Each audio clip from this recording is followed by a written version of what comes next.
Voici une idée de sortie amusante à la frontière franco-suisse.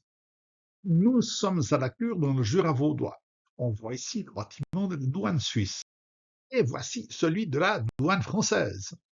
Ce qu'il y a de particulier est à la fois la frontière et le restaurant que voilà. Le constructeur était un contrebandier qui a bénéficié d'un flou juridique à l'occasion d'une rectification de frontière dans les années 1860. Pour ses affaires de contrebande, le propriétaire est parvenu à ériger sa maison exactement sur la frontière. Au bénéfice d'un droit acquis, la construction subsiste toujours. On voit ici la face française de la bande frontière installée juste à côté du bâtiment.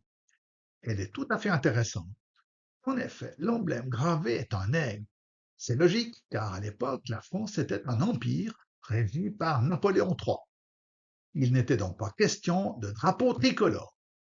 Du côté suisse, les cantons n'avaient manifestement pas encore transmis la gestion des frontières à la Confédération. Ce sont donc les armoiries vaudoises qui ont été gravées sur l'autre face de la même borne. De simples cailloux parviennent parfois à enseigner l'histoire. Logiquement, une salle à manger est divisée en deux. La partie suisse à gauche et la partie française à droite. La frontière est marquée par la poutre avec les lignes rouges. On voit ici les deux parties du restaurant.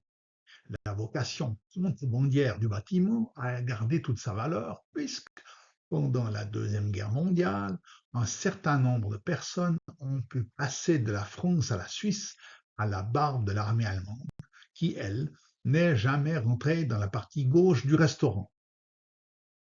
Aujourd'hui, il n'est probablement moins question de contrebande, mais qui sait? Et voilà pour la petite histoire d'un restaurant assez particulier.